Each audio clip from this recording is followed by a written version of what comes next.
오늘 뉴스를 넘기듯 보셨다면 잠시 멈춰 보셔야 합니다. 지금 우리가 보고 있는 것은 단순히 새로운 미사일 하나가 아닙니다. 한국의 군사 전략 자체가 조용히 바뀌고 있다는 신호일 수 있습니다.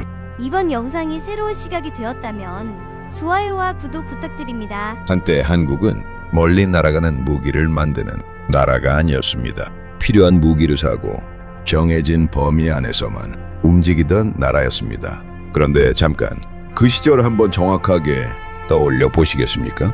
1970년대 한국은 미국으로부터 미사일 사거리를 180km로 제한받았습니다. 180km, 서울에서 평양까지 거리조차 되지 않는 그 숫자가 한국 무기 개발의 천장이었습니다. 그 천장 아래서 한국의 엔지니어들은 묵묵히 기술을 쌓았습니다. 제한된 범위, 제한된 예산, 제한된 기술, 그 속에서도 멈추지 않았습니다. 그리고 수십 년이 흘렀습니다. 2021년 한미 미사일 지침이 완전히 해제됐습니다. 사거리 제한, 탄두 중량 제한 모두 사라졌습니다. 그 순간 한국이 얼마나 오랫동안 이 날을 기다려왔는지 아는 사람은 알았습니다. 그리고 그 다음 해 현무5가 세상 앞에 섰습니다. 하지만 지금은 다릅니다. 누군가는 말합니다. 현무5 이미 충분하다. 더 이상 갈 곳이 없다. 그런데 정말 그럴까요? 역사를 보면 강한 무기가 완성점이었던 적은 거의 없습니다. 전차 다음엔 더 강한 전차, 전투기 다음엔 더 빠른 전투기, 그리고 지금 현무5 이후를 바라보는 움직임이 조용히 시작되고 있습니다. 오늘 우리는 공개된 정보만을 바탕으로 한국 초고위력 미사일의 다음 단계를 함께 살펴보겠습니다. 먼저 현무5가 왜 주목받았는지 생각해 보겠습니다. 미사일은 단순히 멀리 날아가는 무기가 아닙니다. 목표에 도달하고 막아내기 어렵고 치료할 때 상대를 움직이지 못하게 만드는 것. 그것이 진짜 힘입니다. 현무5가 등장하며 많은 사람들이 놀란 이유도 여기에 있습니다. 사거리가 아니라 무게가 아닌 재래식 무기로 어디까지 갈 수 있는가? 이 질문 때문입니다. 핵무기는 아닙니다. 하지만 강력한 재래식 타격, 능력으로 전략적 억제력을 높이는 방향. 이 개념 자체가 많은 관심을 받았습니다. 그런데 여기서 잠깐 멈춰야 합니다. 이 무기를 만든 것이 누구냐는 이야기를 해야 합니다.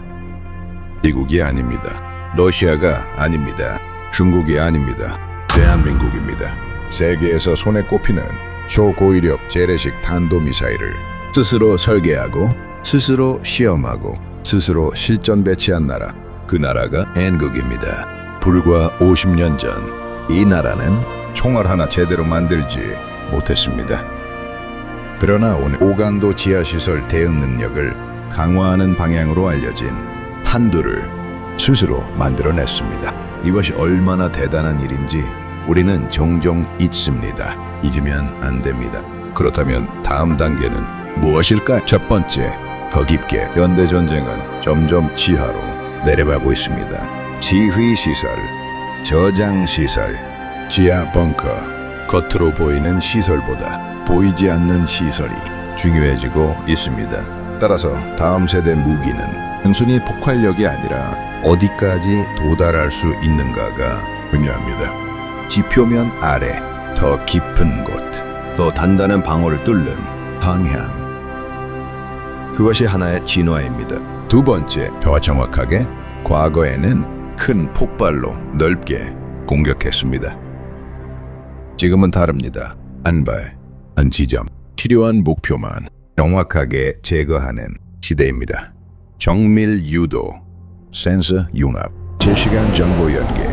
앞으로의 미사일은 강한 무기가 아니라 생각하는 무기에 가까워질 수 있습니다. 세 번째, 더 빠르게. 속도는 단순한 숫자가 아닙니다.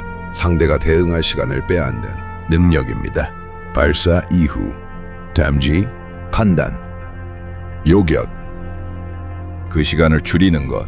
최근 세계 군사 기술이 극초음속 영역에 관심을 두는 이유도 바로 여기에 있습니다. 한국 역시 관련 기술을 연구하고 있지만 어떤 형태로 적용될지는 공식적으로 공개된 바가 많지 않습니다. 중요한 것은 속도가 목적이 아니라 생존성과 돌파력이라는 점입니다. 네 번째, 혼자가 아니라 함께. 앞으로의 무기는 혼자 싸우지 않습니다. 위성, 정찰기, 드론, 레이더, AI 분석, 모든 정보가 연결됩니다. 표적을 찾고 분석하고 최적의 순간을 계산합니다. 미사일은 마지막 한 발일 뿐입니다. 진짜 무기는 그 뒤에서 움직이는 네트워크일지도 모릅니다. 다섯 번째, 억제력의 변화. 전쟁은 싸워서 이기는 것이 아닙니다. 상대가 시작하지 못하게 만드는 것. 그것이 더 중요합니다. 그래서 강한 무기는 쏘기 위해 존재하는 것이 아니라 존재 자체로 의미를 갖습니다.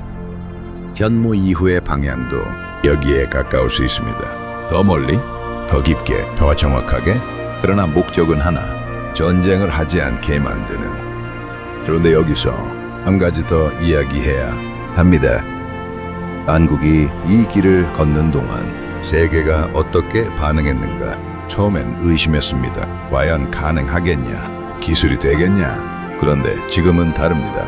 세계 방산 전시회에 한국 부스 앞에 줄을 섭니다. K9 자주포, 천무 다연장 로켓, K2 전차, 그리고 미사일 체계들. 하는 나라가 아니라 하는 나라가 됐습니다. 2022년 한국은 폴란드와 역사상 가장 큰 규모 중 하나로 꼽히는 방산 수출 계약을 체결했습니다. K2 전차, K9 자주포, FA-50 경공격기. 그 규모를 들었을 때 많은 사람들이 놀랬습니다. 왜냐하면 그 전까지 그 자리는 미국이었고 유럽이었기 때문입니다. 그런데 한국이 그 자리에 들어갔습니다. 이것은 단순한 수출이 아닙니다. 수십 년의 기술 축적이 세계 시장에서 인정받는 순간이었습니다.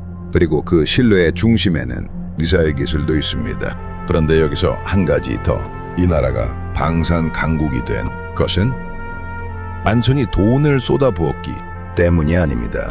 실패를 거부하지 않았기 때문입니다. 시험 발사가 실패하면 다시 했습니다. 설계에 문제가 생기면 다시 그렸습니다. 외국 기술이 안 들어오면 스스로 만들었습니다. 그 과정 10년이 아닙니다.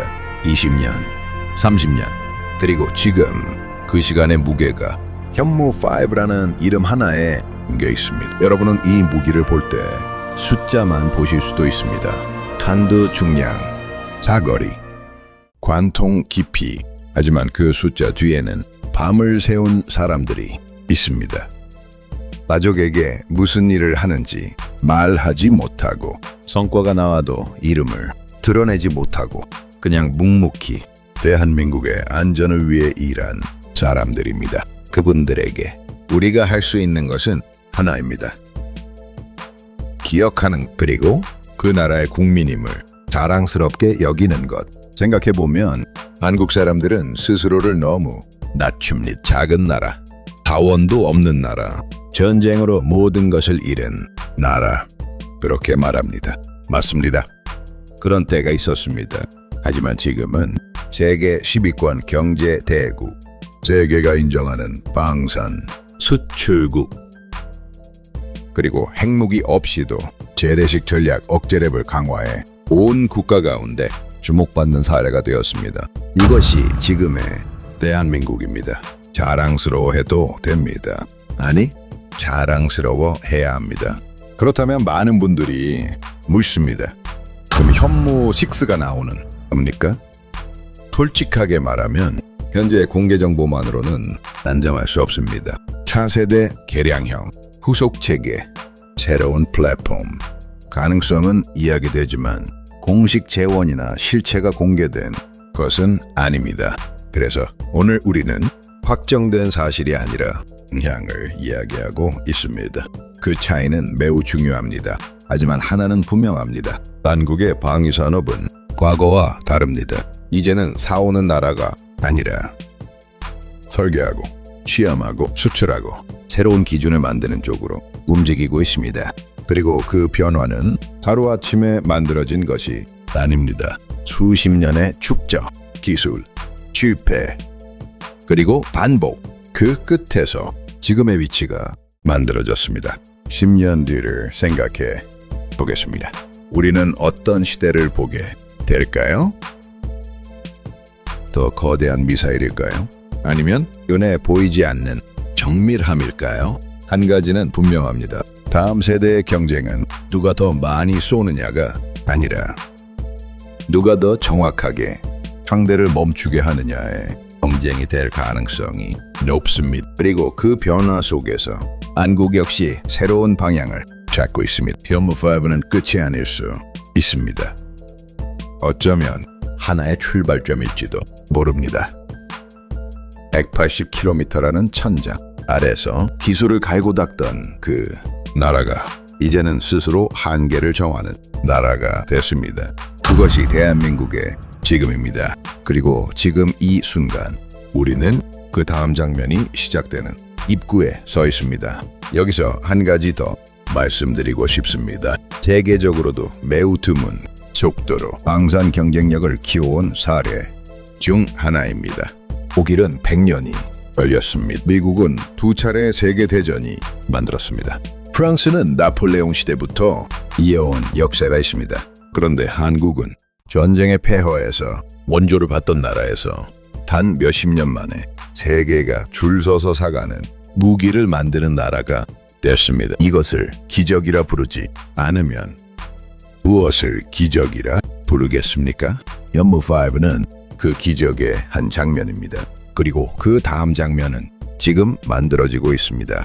조용히 치밀하게 그리고 반드시. 여러분은 어떻게 생각하십니까? 한국 초고위력 미사일의 다음 단계 과연 어디까지 가능할까요? 댓글로 의견 남겨주세요. 이번 영상이 흥미로우셨다면 좋아요와 구독으로 응원해주세요. 더 깊이 있는 이야기로 다시 찾아오겠습니다.